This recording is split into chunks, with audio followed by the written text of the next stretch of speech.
महाराष्ट्र सरकार ने रविवार को एक बड़ा कदम उठाया। महाराष्ट्र सरकार ने कहा कि उन्होंने राज्य में लोकायुक्त की नियुक्ति के लिए एक विधेयक लाने का फैसला किया है, जिसके माध्यम से प्रशासन में पारदर्शिता और भ्रष्टाचार को खत्म करने के लिए मुख्यमंत्री और पूरे मंत्रिमंडल की जांच करने की शक्ति होगी। दरअसल सोमवार को महाराष्ट्र विधानमंडल का शीतकालीन सत्र शुरू हो रहा है। सत्र की पूर्व संध्या पर एक प्रेस कॉन्फ्रेंस में सीएम एकनाथ शिंदे और डिप्टी सीएम देवेंद्र फडणवीस ने ऐलान करते हुए कहा कि भ्रष्टाचार विरोधी अन्ना हजारे की राज्य को भ्रष्टाचार मुक्त बनाने की मांग के अनुरूप है। इसका बिल इसी सेशन में लाया जाएगा।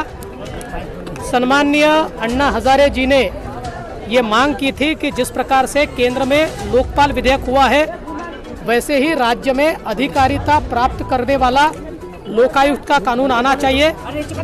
हमने माननीय अन्ना हजारे जी की ही कमेटी बनाई थी। उस कमेटी ने जो रिकमेंडेशन दिए उसको पूरे तरीके से हमने स्वीकारा है और ये कानून तैयार किया है। प्रेस कॉन्फ्रेंस में शिंदे ने कहा कि 3 सदस्यीय लोकायुक्त का गठन किया जाएगा। इस कानून के तहत हाईकोर्ट के चीफ जस्टिस रिटायर्ड ये लोकायुक्त होंगे या सुप्रीम कोर्ट के रिटायर्ड जज होंगे। साथ में 2 और हाईकोर्ट जजेस उस कमेटी में होंगे। 5 लोगों की कमेटी होगी, 2 लोग का बेंच होगा और पहली बार इस कानून के तहत मुख्यमंत्री जी को भी हमने लाया हुआ है। फडणवीस ने कहा कि इसकी लंबे समय से मांग थी। उन्होंने कहा कि शिंदे की अध्यक्षता में मुख्यमंत्री आवास पर हुई कैबिनेट की बैठक में इस मामले पर विस्तार से चर्चा हुई और प्रस्ताव पारित किया गया और आगामी विधानसभा सत्र में विधेयक पेश किया जाएगा।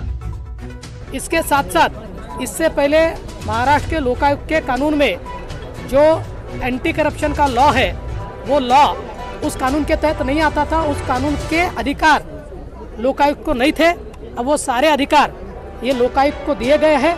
तो एक पूरे तरीके से अधिकारिता प्राप्त करने वाले लोकायुक्त के इंस्टीट्यूशन का निर्माण महाराष्ट्र में हो रहा है।